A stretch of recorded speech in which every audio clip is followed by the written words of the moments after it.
ಬೆಳಗಿನ ಬೆಳಕು. ಅರಣ್ಯಕಾಂಡ 7ನೇ ಅಧ್ಯಾಯ 10ರಿಂದ 88ರವರೆಗೆ. ಬೆಳ್ಳಿಯ ಬಟ್ಟಲು ಭಾಗ 2. ನಿನ್ನೆ ನಾವು ಒಂದು ಪ್ರಶ್ನೆಯೊಂದಿಗೆ ನಿಂತಿದ್ದೆವು. ಪ್ರತಿಯೊಬ್ಬ ಗೋತ್ರ ನಾಯಕನು 130 ಶೇಕೆಲ್ ತೂಕದ ಒಂದು ಬೆಳ್ಳಿಯ ತಟ್ಟೆ ಮತ್ತು 70 ಶೇಕೆಲ್ ತೂಕದ ಒಂದು ಬೆಳ್ಳಿಯ ಬಟ್ಟಲನ್ನು ತಂದನು. ಇವೆರಡು ಸೇರಿ ಒಬ್ಬ ನಾಯಕರಿಂದ 200 ಶೇಕೆಲ್ ಆಗುತ್ತದೆ. 12 ಮಂದಿ ನಾಯಕರು ಇದೇ ರೀತಿಯ ಅರ್ಪಣೆಯನ್ನು ತಂದರು. ಇದರಿಂದ ಒಟ್ಟು 2400 ಶೇಕೆಲ್ ಬೆಳ್ಳಿ ಸಂಗ್ರಹವಾಯಿತು. ತಟ್ಟೆ ಮತ್ತು ಬಟ್ಟಲುಗಳು ಪ್ರತ್ಯೇಕವಾಗಿ ಏನನ್ನು ಸೂಚಿಸುತ್ತವೆ ಎಂದು ನಾವು ನೋಡಿದ್ದೇವೆ. ಆದರೆ 200 ಮತ್ತು 12 ಮತ್ತು 2400 ಎಂಬ ಸಂಖ್ಯೆಗಳು ಒಟ್ಟಾಗಿ ಸೇರಿದಾಗ ಏನನ್ನು ಹೇಳುತ್ತವೆ? ಇಂದು ನಾವು ಈ ಅರ್ಪಣೆಯ ಗಣಿತದಲ್ಲಿ ಅಡಗಿರುವ ಸಂದೇಶವನ್ನು ಅಭ್ಯಾಸ ಮಾಡೋಣ.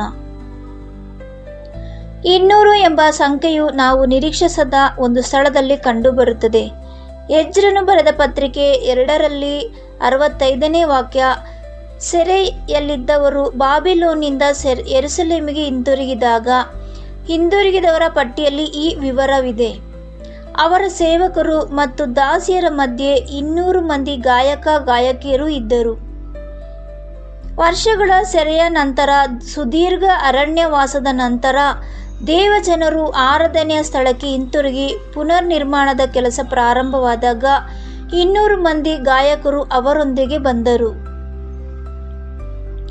ಹಿಂದಿರುವಿಕೆಯೊಂದಿಗೆ ಹಾಡುಗಾರಿಕೆಯು ಮರಳಿ ಬಂದಿತು. ವಿಮೋಚನೆಯ ಗೀತೆಯು ಮರಳಿ ಬಂದವರ ಬಾಯಲ್ಲಿತ್ತು. ನಂತರ ಪ್ರಕಟಣೆ 14ನೇ ಅಧ್ಯಾಯ 2 ಮತ್ತು 3ರಲ್ಲಿ ನಾವು ಪರಲೋಕದಿಂದ ಒಂದು ಧ್ವನಿಯನ್ನು ಕೇಳುತ್ತೇವೆ. ಪರಲೋಕದಿಂದ ಬಂದ ಆ ಧ್ವನಿಯು ಮಹಾ ಜಲರಾಶಿಯ ಘೋಷದಂತೆಯೂ ಭೀಕರವಾದ ಗುಡುಗಿನಂತೆಯೂ ಇತ್ತು. ನಾನು ಕೇಳಿದ ಆ ಧ್ವನಿಯು ಕಿನ್ನರಿಯವರು ತಮ್ಮ ಕಿನ್ನರಿಗಳನ್ನು ಬಾರಿಸುತ್ತಾ ಶಬ್ದದಂತಿತ್ತು. ಅವರು ಸಿಂಹಾಸನದ ಮುಂದೆಯೂ 4 ಜೀವಿಗಳ ಮುಂದೆಯೂ ಹಿರಿಯರ ಮುಂದೆಯೂ ಒಂದು ಹೊಸ ಹಾಡನ್ನು ಹಾಡುತ್ತಿದ್ದರು. ಭೂಮಿಯೊಳಗಿಂದ ವಿಮೋಚನೆ ಹೊಂದಿದ್ದ ಆ 1,44,000 ಮಂದಿಯೇ ಹೊರತು ಬೇರೆ ಯಾರೂ ಆ ಹಾಡನ್ನು ಕಲಿಯಲಾಗಲಿಲ್ಲ. 1,44,000 ಮಂದಿ ಎಂದರೆ ಕ್ರಿಸ್ತನ ಮೊದಲ ಮಣಗಿತ್ತಿ, ಅಂದರೆ ನೂತನ ಸೃಷ್ಟಿ. ಇವರು ಸಿಂಹಾಸನದ ಮುಂದೆ ನಿಂತು ಬೇರೆ ಯಾರೂ ಕಲಿಯಲಾಗದ ಹೊಸ ಹಾಡನ್ನು ಹಾಡುತ್ತಿದ್ದಾರೆ. ಇವರೇ ವಿಮೋಚನೆಯ ಶ್ರೇಷ್ಠ ಗಾಯಕರು. ಧೂಪದ ಸುವಾಸನೆಯು ಒಮ್ಮೆ ಕೃಪಾಸನದ ಮುಂದೆ ಏರುತ್ತಿದ್ದಂತೆ ಇವರ ಧ್ವನಿಯು ಸಿಂಹಾಸನದ ಮುಂದೆ ಏರುತ್ತದೆ. ಪ್ರತಿ ನಾಯಕನು ನೀಡಿದ 200 ಶೇಕೆಲ್ ಬೆಳ್ಳಿಯ ಅರ್ಪಣೆಯು ಇದನ್ನು ಸೂಚಿಸುತ್ತದೆ. ಪ್ರತಿಯೊಬ್ಬ ನಾಯಕನು ಪೂರ್ಣ ವಿಮೋಚನಾ ಬೆಲೆಯನ್ನು ತಂದನು ಮತ್ತು ಒಬ್ಬ ವ್ಯಕ್ತಿಯು ಒಟ್ಟು ತೂಕ 200 ಆಗಿತ್ತು. 200 ಎಂಬುದು ಗಾಯಕರ ಸಂಖ್ಯೆ, ಹಾಡಿನೊಂದಿಗೆ ಸೆರೆಯಿಂದ ಹಿಂದಿರುಗಿದವರ ಸಂಖ್ಯೆ ಮತ್ತು ವಿಮೋಚನೆ ಹೊಂದಿ ಆರಾಧನೆಯ ಮೂಲಕ ಪ್ರತಿಕ್ರಿಯಿಸುವ ಜನರನ್ನು ಸೂಚಿಸುವ ಸಂಖ್ಯೆಯಾಗಿದೆ. ಕ್ರಿಸ್ತನು ನಮಗಾಗಿ ಪಾವತಿಸಿದ ಬೆಳ್ಳಿಯು ನಮ್ಮನ್ನು ಗಾಯಕರನ್ನಾಗಿ ಮಾಡುತ್ತದೆ. ವಿಮೋಚನೆಯು ಕೇವಲ ನಿರಾಳತೆಯಲ್ಲಿ ಕೊನೆಗೊಳ್ಳುವುದಿಲ್ಲ, ಅದು ವಿಮೋಚನೆಯನ್ನು ಅನುಭವಿಸಿದವರು ಮಾತ್ರ ಕಲಿಯಬಹುದಾದ ಒಂದು ಗೀತೆಯಲ್ಲಿ ಕೊನೆಗೊಳ್ಳುತ್ತದೆ. ಈಗ 12 ಎಂಬ ಸಂಖ್ಯೆ ಬರುತ್ತದೆ. 12 ನಾಯಕರು, 12 ಗೋತ್ರಗಳು, 12 ದಿನಗಳು ಮತ್ತು ಕುರಿಮರಿಯಾದ ಕ್ರಿಸ್ತನು, 12 ಮಂದಿ ಅಪೊಸ್ತಲರು. ಇವರ ಹೆಸರುಗಳು ನೂತನ ಯೆರೂಸಲೇಮಿನ 12 ಅಡಿಪಾಯಗಳ ಮೇಲೆ ಬರೆಯಲ್ಪಟ್ಟಿವೆ. ನೂತನ ಸೃಷ್ಟಿಯ ಸಭೆಯು 12 ಮಂದಿ ಅಪೊಸ್ತಲರ ಅಡಿಪಾಯದ ಮೇಲೆ ನಿರ್ಮಿಸಲಾಗಿದೆ. ಪೌಲನು ಎಫೆಸದವರಿಗೆ 2 ಮತ್ತು 20ರಲ್ಲಿ ಬರೆಯುತ್ತಾನೆ, ಅಪೊಸ್ತಲರು ಮತ್ತು ಪ್ರವಾದಿಗಳು ಎಂಬ ಅಡಿಪಾಯದ ಮೇಲೆ ನೀವು ಕಟ್ಟಲ್ಪಟ್ಟಿದ್ದೀರಿ, ಕ್ರಿಸ್ತ ಯೇಸುವೇ ಅದಕ್ಕೆ ಮೂಲೆಗಲ್ಲು. ಅರಣ್ಯಕಾಂಡ 7ರಲ್ಲಿರುವ ಇಸ್ರಾಯೇಲಿನ 12 ನಾಯಕರು ದೇವರ ವಿಮೋಚಿತ ಜನರು. ಅಂತಿಮ ಸಭೆಯು ನಿರ್ಮಿಸಲ್ಪಟ್ಟ 12 ಅಪೊಸ್ತಲರ ಅಡಿಪಾಯದ ಚಿತ್ರಣವಾಗಿದ್ದಾರೆ. ನಾವು 200 ಅನ್ನು 12ರಿಂದ ಗುಣಿಸಿದಾಗ 2400 ಲಭಿಸುತ್ತದೆ. ಇದು ಎಲ್ಲ 12 ನಾಯಕರು ಒಟ್ಟಾಗಿ ತಂದ ಬೆಳ್ಳಿಯ ಒಟ್ಟು ತೂಕವಾಗಿದೆ. ಆದರೆ 2400 ಎಂಬುದು ಮತ್ತೊಂದು ಗುಣಾಕಾರದ ಫಲಿತಾಂಶವೂ ಹೌದು. 24x100 ಈ ಪ್ರತಿಯೊಂದು ಸಂಖ್ಯೆಯು ತಮ್ಮದೇ ಆದ ಸಂದೇಶವನ್ನು ಹೊಂದಿವೆ. ಒಂದು ಪೂರ್ವಕಾಲ 24ರಲ್ಲಿ ದಾವೀದನು ಮಂಜೂಷದ ಮುಂದೆ ಯಾಜಕ ಸೇವೆಯನ್ನು ಸಂಘಟಿಸಿದಾಗ ಅವನು ಯಾಜಕರನ್ನು 24 ವರ್ಗಗಳಾಗಿ ವಿಂಗಡಿಸಿದನು. 24 ವರ್ಗದ ಯಾಜಕರು ಯೆಹೋವನ ಮುಂದೆ ಸರದಿಯ ಪ್ರಕಾರ ಸೇವೆ ಸಲ್ಲಿಸುತ್ತಿದ್ದವು. 24 ಎಂಬುದು ಸಂಪೂರ್ಣ ಯಾಜಕರ ವ್ಯವಸ್ಥೆಯ ಸಂಖ್ಯೆಯಾಗಿದೆ. 100 ಎಂಬ ಸಂಖ್ಯೆಯು ನ್ಯಾಯಪ್ರಮಾಣದಲ್ಲಿ ಪೂರ್ಣತೆಯನ್ನು ಸೂಚಿಸುತ್ತದೆ. ವಾಗ್ದಾನವು ಮಗನು ಜನಿಸಿದಾಗ ಅಬ್ರಹಾಮನಿಗೆ 100 ವರ್ಷವಾಗಿತ್ತು. ಸುದೀರ್ಘ ಕಾಯುವಿಕೆಯ ನಂತರ ಪೂರ್ಣತೆಯು ಬಂದಿತು. ಮತ್ತಾಯ 13ನೇ ಅಧ್ಯಾಯ 23ರಲ್ಲಿ ಹೇಳಲಾದ 100ರಷ್ಟು ಫಸಲು ಉತ್ತಮ ನೆಲದ ಸಂಪೂರ್ಣ ಇಳುವರಿಯ ಬಗ್ಗೆ ಮಾತನಾಡುತ್ತದೆ. ಮತ್ತು ಕಳೆದು ಹೋದ ಕುರಿಯನ್ನು ಉಪಮೆಯಲ್ಲಿ ಕುರುಬನ ಬಳಿ 100 ಕುರಿಗಳಿದ್ದವು. ಅಂದರೆ ಪೂರ್ಣ ಮಂದೆ ಒಂದೇ ತಪ್ಪಿ ಹೋಗಿದ್ದಾಗ ಅದು ಸಂಪೂರ್ಣವಾಗುತ್ತದೆ. ಆದುದರಿಂದ 24ಅನ್ನು 100ರಿಂದ ಗುಣಿಸಿದಾಗ ಬರುವುದು 2400 ಎಂಬುದು ಪೂರ್ಣಗೊಂಡ ಯಾಜಕರ ವರ್ಗವನ್ನು ಸೂಚಿಸುತ್ತದೆ. ಇದು ಅಪೂರ್ಣವಾಗಿ ಉಳಿದಿರುವ ಯಾಜಕ ವರ್ಗವಲ್ಲ, ಬದಲಾಗಿ ಪ್ರತಿಯೊಬ್ಬ ಸದಸ್ಯನು ಆಚರಿಸಿರುವ ಪ್ರತಿ ವಿಭಾಗವು ತುಂಬಿರುವ ದೇವರ ಮುಂದೆ ನಿಂತಿರುವ 1,44,000 ಯಾಜಕರ ಸಂಪೂರ್ಣ ಸಭೆಯಾಗಿದೆ. ಈಗ ನಾವು ಪೂರ್ಣ ಇದರ ಸನ್ನಿವೇಶವನ್ನು ನೋಡಬಹುದು. 2400 ಶೆಕೆಲ್ ಬೆಳ್ಳಿಯು ಕೇವಲ ಲೆಕ್ಕದ ಮೊತ್ತವಲ್ಲ, ಅದು ಸಂಖ್ಯೆಗಳಲ್ಲಿ ಬರೆಯಲಾಗದ ಒಂದು ಪ್ರವಾದನೆಯಾಗಿದೆ. ವಿಮೋಚನೆಯ ಗಾಯಕರು 200 ಗುಣಿಸು ಅಪೊಸ್ತಲರ ಅಡಿಪಾಯದಲ್ಲಿ ಪರಿಪೂರ್ಣಗೊಂಡ ಯಾಜಕ ಸಭೆ. 2400 = 24 × 100. ಇವರು ದೇವರ ಸಿಂಹಾಸನದ ಮುಂದೆ ನಿಂತು ಬೇರೆ ಯಾರೂ ಕಲಿಯಲಾಗದ ಹೊಸ ಹಾಡನ್ನು ಹಾಡುತ್ತಾರೆ. ಆ ಮೊತ್ತದ ಪ್ರತಿಯೊಂದು ಶೆಕೆಲ್ ಬೆಳ್ಳಿಯ ಬಟ್ಟಲಿಂದ ಆಳದಿಂದ ಬಂದಿದೆ. ಅಂದರೆ ಅದು ಬರೀ ಬಾಹ್ಯವಾಗಿರದೆ ಆಳವಾದ ಸ್ವಯಂ ಪ್ರೇರಿತ ಮತ್ತು ಪೂರ್ಣ ಹೃದಯದ ಬಳಿಯಿಂದ ಬಂದದ್ದಾಗಿದೆ. ನೂತನ ಸೃಷ್ಟಿಯ ವಿಶ್ವಾಸಿಯು ಇಂದು ಏನನ್ನು ಅರ್ಪಿಸಲು ಕರೆಯಲ್ಪಟ್ಟಿದ್ದಾನೋ ಅದು ಸರಿಯಾಗಿ ಇದೆ ಆಗಿದೆ. ನಾವು ಆ ಯಾಜಕ ಸಭೆಯಾಗಿ ರೂಪಿಸಲ್ಪಟ್ಟಿದ್ದೇವೆ. ನಾವು ಇನ್ನೂ ಅಲ್ಲಿಗೆ ತಲುಪಲಿಲ್ಲ. 24 ವರ್ಗಗಳು ಇನ್ನೂ ಪೂರ್ಣಗೊಂಡಿಲ್ಲ, 100 ಇನ್ನೂ ತುಂಬಿಲ್ಲ.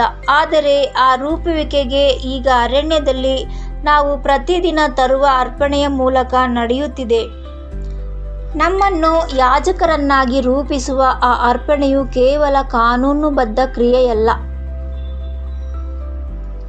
ಅದು ಬೆಳ್ಳಿಯ ಬಟ್ಟಲು, ಆಳವಾದ ಸಿದ್ಧವಿರುವ ಮತ್ತು ಪೂರ್ಣ ಹೃದಯದಿಂದ ಬಂದದ್ದು. ರೋಮಾಪುರದವರಿಗೆ 12ನೇ ಅಧ್ಯಾಯ 1ನೇ ವಾಕ್ಯ ಹೇಳುತ್ತದೆ, ನಿಮ್ಮ ದೇಹಗಳನ್ನು ದೇವರಿಗೆ ಮೆಚ್ಚಿಕೆಯಾಗುವ ಪವಿತ್ರ ಸಜೀವ ಯಜ್ಞವಾಗಿ ಸಮರ್ಪಿಸಿರಿ, ಇದೇ ನಿಮ್ಮ ಆತ್ಮಿಕ ಆರಾಧನೆ. ಆತ್ಮಿಕ ಆರಾಧನೆ ಎಂದರೆ ಆತ್ಮದಿಂದ, ಆಂತರ್ಯದಿಂದ, ಅಂದರೆ ಕೇವಲ ಹೊರಗಿನ ವಿಧೇಯತೆಯನ್ನು ಪ್ರದರ್ಶಿಸದೆ ನಿಜವಾದ ಶರಣಾಗತಿಯ ಜೀವನದ ಹಿಟ್ಟು ಮತ್ತು ಎಣ್ಣೆಯನ್ನು ಹಿಡಿದಿಟ್ಟುಕೊಳ್ಳುವ ಬಟ್ಟಲಿನ ಆಳದಿಂದ ಬರುವಂಥದ್ದು. ಪ್ರಾಯೋಗಿಕವಾಗಿ ಇದರರ್ಥ ನೂತನ ಸೃಷ್ಟಿಯ ವಿಶ್ವಾಸಿಯು ದೇವರಿಗೆ ತನ್ನ ವೈಯಕ್ತಿಕ ಭಕ್ತಿಯ ಆಳವನ್ನು ಅರ್ಪಿಸುತ್ತಾನೆ. ಅಂದರೆ ಯಾರೂ ಕೇಳಿಸಿಕೊಳ್ಳದ ಪ್ರಾರ್ಥನೆ, ಯಾರೂ ನೋಡದ ವಿಧೇಯತೆ ಮತ್ತು ದೇವರು ಮಾತ್ರ ನೋಡುತ್ತಿರುವ ಜೀವನದ ಏಕಾಂತ ಸ್ಥಳದ ಹೃದಯದ ಶರಣಾಗತಿ. ಸೇಡು ತೀರಿಸಿಕೊಳ್ಳುವುದು ಸುಲಭವಾಗಿರುವಾಗ ಕ್ಷಮಿಸುವ ಹೃದಯದ ಆಳವನ್ನು ಬಟ್ಟಲನ್ನು ಅರ್ಪಿಸುವುದು ಇದರ ಅರ್ಥ. ಯಾರು ಮೆಚ್ಚುಗೆ ಸೂಚಿಸದಿದ್ದರೂ ಮತ್ತು ಕೆಲವು ಕೃತಜ್ಞತೆ ಇಲ್ಲದ್ದು ಎಂದು ತೋರಿದಾಗಲೂ ನಂಬಿಗಸ್ತ ಸೇವೆಯ ಆಳವಾದ ಬಟ್ಟಲನ್ನು ಅರ್ಪಿಸುವುದು ಇದರ ಅರ್ಥ. ಸಂದರ್ಭಗಳು ಕಠಿಣವಾಗಿದ್ದಾಗಲೂ ನಂಬಿಕೆಯ ಆಳವಾದ ಬಟ್ಟಲನ್ನು ಅರ್ಪಿಸುವುದು ಇದರ ಅರ್ಥ. ತಟ್ಟೆಯು ಕಾಣಿಸುತ್ತದೆ, ಆದರೆ ಬಟ್ಟಲು ಕಾಣದಿದ್ದನ್ನು ಹಿಡಿದಿಟ್ಟುಕೊಳ್ಳುತ್ತದೆ. ಗಾಯಕರು ಸಭೆಯ ಸಿಂಹಾಸನದ ಮುಂದೆ ಪೂರ್ಣವಾಗಿ ನಿಂತಾಗ ಈ ಬಟ್ಟಲಿನ ಆಳವೇ ಆ 2400 ಭಾಗವಾಗಿರುತ್ತದೆ. 70 ಶೇಕೆಲ್ನ ಬೆಳ್ಳಿಯ ಬಟ್ಟಲು ಜನಾಂಗಗಳನ್ನು ಹಿಡಿದಿಟ್ಟುಕೊಂಡಿತ್ತು. ದೇವರ ಮುಂದೆ ಆಳವಾಗಿ ಮತ್ತು ಇಷ್ಟಪಟ್ಟು ಅರ್ಪಿಸಲಾದ ನಮ್ಮ ಜೀವನದ ಬೆಳ್ಳಿಯ ಬಟ್ಟಲು ನಮ್ಮ ಸುತ್ತಮುತ್ತಲಿನ ಜನರನ್ನು ಹಿಡಿದಿಟ್ಟುಕೊಳ್ಳುತ್ತದೆ. ನಾವು ಯಾರ ಪರವಾಗಿ ಪ್ರಾರ್ಥಿಸುತ್ತೇವೋ, ಸೇವೆ ಮಾಡುತ್ತೇವೋ, ಪ್ರೀತಿಸುತ್ತೇವೋ ಮತ್ತು ನಮ್ಮ ಮಧ್ಯಸ್ಥಿಕೆಯ ಮೂಲಕ ಯಾರನ್ನು ದೇವರ ಸಿಂಹಾಸನದ ಬಳಿ ಹೊತ್ತು ತರುತ್ತೇವೋ ಅದು ಎಲ್ಲರನ್ನೂ ಒಳಗೊಂಡಿರುತ್ತದೆ. ಈ ಬಟ್ಟಲಿನಲ್ಲಿ ಹಿಡಿದಿಟ್ಟುಕೊಳ್ಳಲು ಯಾರು ದೂರದವರಲ್ಲ. 70ರ ಬಟ್ಟಲು ಎಲ್ಲ ಜನಾಂಗಗಳಲ್ಲಿ ಇತ್ತು ಮತ್ತು ನಮ್ಮ ಜೀವನದ ಬಟ್ಟಲು ದೇವರು ನಮ್ಮ ಹಾದಿಯಲ್ಲಿ ಇರಿಸಿದ ಪ್ರತಿಯೊಬ್ಬ ವ್ಯಕ್ತಿಗಾಗಿ ಇದೆ.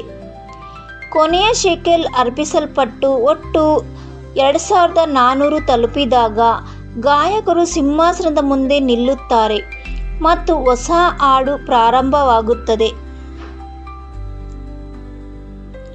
ಪ್ರಾರ್ಥನೆ. ಪವಿತ್ರ ತಂದೆಯೇ, ನೀನು ಪ್ರತಿಯೊಂದು ಶೇಕೆಲನ್ನು ಎಣಿಸುವ ಮತ್ತು ಯಾವುದನ್ನು ಮರೆಯದ ದೇವರು. ನೀನು 12 ನಾಯಕರ ಅರ್ಪಣೆಯನ್ನು ಹೆಸರಿಸಿ ದಿನದಿಂದ ದಿನಕ್ಕೆ ಶೇಕೆಲ್ನಿಂದ ಶೇಕೆಲ್ಗೆ ದಾಖಲಿಸಿದ್ದಿ, ಏಕೆಂದರೆ ಪ್ರತಿಯೊಂದು ಶರಣಾಗತಿಯ ಕಾರ್ಯವು ನಿನಗೆ ಮುಖ್ಯವಾಗಿದೆ ಮತ್ತು ಹೃದಯದ ಆಳದಿಂದ ಅರ್ಪಿಸಲ್ಪಟ್ಟ ಯಾವುದು ನಿನ್ನ ಗಮನಕ್ಕೆ ಬಾರದೆ ಹೋಗುವುದಿಲ್ಲ. ಅಪೊಸ್ತಲರ ಅಡಿಪಾಯದಲ್ಲಿ ಮೇಲೆ ನಿರ್ಮಿತವಾದ ಸ್ವಯಂ ಪ್ರೇರಿತ ಬಲಿಯಿಂದ ರೂಪಿತವಾದ ಮತ್ತು ಎಲ್ಲ ಜನಾಂಗಗಳನ್ನು ತನ್ನ ಅರ್ಪಣೆಯ ಆಳದಲ್ಲಿ ಹಿಡಿದಿಟ್ಟುಕೊಳ್ಳುವ ನಿನ್ನ ಸಿಂಹಾಸನದ ಮುಂದೆ ನಿಲ್ಲಲಿರುವ ಆ ಗಾಯಕರ ಯಾಜಕ ಸಭೆಯು 2400 ಚಿತ್ರಣಕ್ಕಾಗಿ ನಾವು ನಿಮಗೆ ವಂದಿಸುತ್ತೇವೆ. ಇಂದು ಬಟ್ಟಲನ್ನು ತರಲು ನಮಗೆ ಸಹಾಯ ಮಾಡು, ಅಂದರೆ ಹೊರಗಿನ ವಿಧೇಯತೆಗಾಗಿ ಆಳವಾಗಿ ಹೋಗಿ ಹೃದಯದ ನಿಜವಾದ ಶರಣಾಗತಿಯನ್ನು ಮಾಡಲು ಸಹಾಯ ಮಾಡು. ಗುಪ್ತ ಸ್ಥಳಗಳಲ್ಲಿ ಸೇವೆ ಸಲ್ಲಿಸಲು, ಯಾರು ಗಮನಿಸದಿದ್ದರೂ ಪ್ರಾರ್ಥಿಸಲು, ನಂಬಿಕೆಯು ಕಷ್ಟಕರವಾಗಿದ್ದಲು ನಂಬಲು ಮತ್ತು ನಮ್ಮ ಸುತ್ತಮುತ್ತಲಿನ ಜನರನ್ನು ನಮ್ಮ ಪ್ರಾರ್ಥನೆಯ ಆಳದಲ್ಲಿ ನಿನ್ನ ಸನ್ನಿಧಿಗೆ ತರಲು ಸಹಾಯ ಮಾಡು. ನಾವು ಆ 2400 ಭಾಗವಾಗಲು ಬಯಸುತ್ತೇವೆ. ನಮ್ಮನ್ನು ರೂಪಿಸು, ನಮ್ಮನ್ನು ಪೂರ್ಣಗೊಳಿಸು ಮತ್ತು ಹೊಸ ಹಾಡು ಪ್ರಾರಂಭವಾಗುವ ಆ ದಿನಕ್ಕೆ ನಮ್ಮನ್ನು ಕರೆದೊಯ್ದು ಕ್ರಿಸ್ತನ ಹೆಸರಿನಲ್ಲಿ ಬೇಡಿ ಹೊಂದುತ್ತೇವೆ ನಮ್ಮ ಪರಮ ತಂದೆಯೇ. ಆಮೇನ್.